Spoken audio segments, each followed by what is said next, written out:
Hey guys, hello, and welcome to another Star Wars video. I hope you're all having an amazing day. It is I coming at you once again, your friend and your favourite galactic hostess, Star Wars Meg.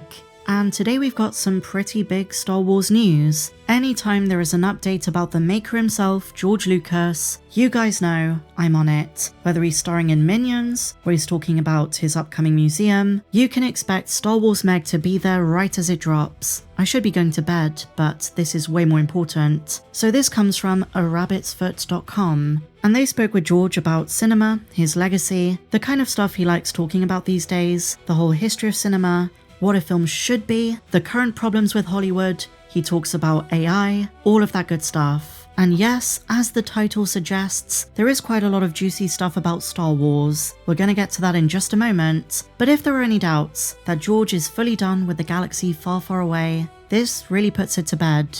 Now we're gonna ease into this, we're gonna cover some of the important context, and more specifically, my friends, a couple of things the audience is always getting wrong. And by the way, I don't think he's over the hate that the prequels received. It's so sad the way he was treated by the media first and foremost, but also some fans in the early 2000s, the way they bashed him after The Phantom Menace, the way Attack of the Clones was received, despite being one of the most innovative films in all of history. And to a lesser extent, but it was still there, some of the criticisms levied towards Revenge of the Sith. But now my friends, let's take a look at George's own words. We're going to start with something rather contentious. This, I'm sure, is going to spark a lot of interesting debate. Half the people are going to say George is spot on about this, while others are going to passionately disagree with him. I'm talking about George's opinion on using AI in film. And if you know anything about George, if you know anything about the fact he loves innovation, you should be able to work out what George thinks about this. But just in case there was any doubt, here's what he says. AI means it's going to be much easier for us to make films. Oh gosh, I know a lot of people are not going to like this. And just keep in mind, when Jeff Snyder came out with the rumoured Lucasfilm manifesto, something which Dave Filoni wants to do more of is to incorporate AI into future Star Wars stories. Now in principle, long term, I think it's inevitable. I'm not the biggest fan of generative AI, as I put forward in this video, but it's here to stay, and I think over time it's going to improve. I mean, just 3 or 4 years ago we weren't even talking about it, and now it's everywhere, and there's a whole lingo around it, people calling things AI slop, the pretty much global usage of things like ChatGPT and Grok. AI is everywhere, and I guess George is saying that it's a tool to be used. It shouldn't replace filmmaking altogether, but it's unfortunately here to stay. Now look, I have to put my hands up and say I'm not the biggest fan. If, as an individual or aspiring filmmaker, it helps you create the things that you couldn't have done otherwise, more power to you, go for it. But at the moment, with what's available, even if the story is good, even if it's pretty impressive, for an AI film, it just lacks the humanity and the depth that you get from watching an actor on screen. But George goes on to say this. It's very much like sitting here saying, well, I believe the horse and buggy is really where it's at. These cars, they break down, they need gas, there's all kinds of problems with them, and pretty soon they'll be making them into tanks, and then they'll be killing people. There's nothing you can do about it. And then he says, that's progress. It's the future. If you want AI that tells you when something is fake and where it came from, AI can do that. Humans can't. We're not that smart. What? The whole idea is that you're a human being. You're responsible for what you say and what you do. And if you're doing something that's illegal, you should be punished for that. Whatever you do, you should be recognized. It's just like real life. I think George puts a lot more faith in AI than I would. A lot of the AI chatbots do make a ton of mistakes.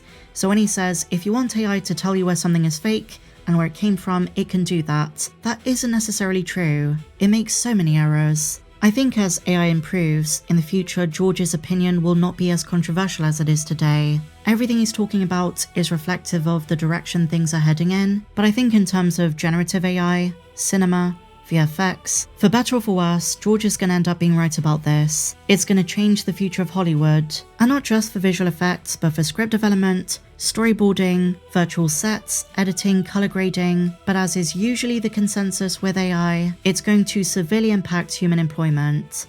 There's just not going to be the same jobs that exist today, and we're talking about compared to an already pre-existing shrunken workforce. So there are a lot of different concerns, and this is just a small morsel of it. But there are arguments to be made on both sides of this. A lot of the pro-AI people say that it's kind of like the transition from drawing and painting to photos, and then from photos to film, film to digital, and so on and so forth. Some people see this as the natural evolution, and George, always being one step ahead of the game, is basically saying you have to adapt. It's just going to become part of life, and in terms of cinema, it's just going to become part of the movie making process. You can't slow it down, it's here to stay. But now, onto Star Wars, onto the juicy stuff which I do have a more passionate opinion about. So George was asked about the prequel trilogy, how it didn't connect with some adults when it came out, and once again, as he said 20 years ago, George doesn't care. He says, quote, "Well, it's a kids movie. It's always been a kids movie." And this goes back to the age-old thing about Star Wars being made for 12-year-olds. It was made with 12-year-old boys in mind, but it's for everyone. It's for families, it's for adults, it's for kids. But if you don't like the films, then what George is saying is, you aren't the primary target demographic. Now, I guess where I'm coming from when I talk about this is a rather biased place, because I was a kid when those films came out. I was the perfect age for The Phantom Menace, Attack of the Clones. We rented Revenge of the Sith from Blockbuster with my dad, and I saw those films with bright eyes and a bushy tail, and those films were amazing right from the off. I'd seen the original trilogy by that point, but everything about 1 to 3 spoke to me. And then, George goes on to elaborate about the audience, and this is a bit more contentious. This is where George gets a bit salty, but again, whatever you think about his comments, the guy's been consistent since 2005, since his Star Wars saga came to an end. And he basically says that the problem of today's Hollywood is that filmmakers want to please the fans. The issue is that they place popularity over innovation. Here's the quote, "If they don't like a character, that's interesting. And as a filmmaker, I want to find out why. But when the studios hear that, they take the wrong message. They let the audience actually make the movie. Of course now, they go crazy with that. Now it's all about what the fans want. That isn't how you make movies though. You make a movie by finding a story to tell and that you're passionate about." And honestly, you can't really fault George for saying this. This was literally his approach to The Phantom Menace. After Return of the Jedi, fans were expecting one kind of film, and he subverted all of those expectations and gave them a Star Wars they'd never seen before. But that was his vision. In an age where I think studios are kind of struggling to get audiences into cinema seats like they used to just 10 years ago, it's a bit more tricky because they kind of do have to please the fans. And if you're talking about Star Wars, that's even more difficult, because in recent years we've had creatives who kind of didn't really care about what fans thought, and it backfired horrendously. So if you're gonna go your own way with it, you better have a good story that does please fans. And I think, this goes back to the whole thing of what is Star Wars? Is it the fan service?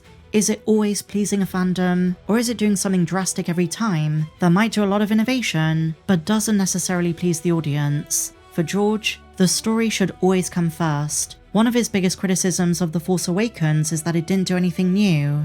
But those are pretty much his new comments of interest, my friends. What do you think? Do you agree with George? Do you disagree? And what's your take?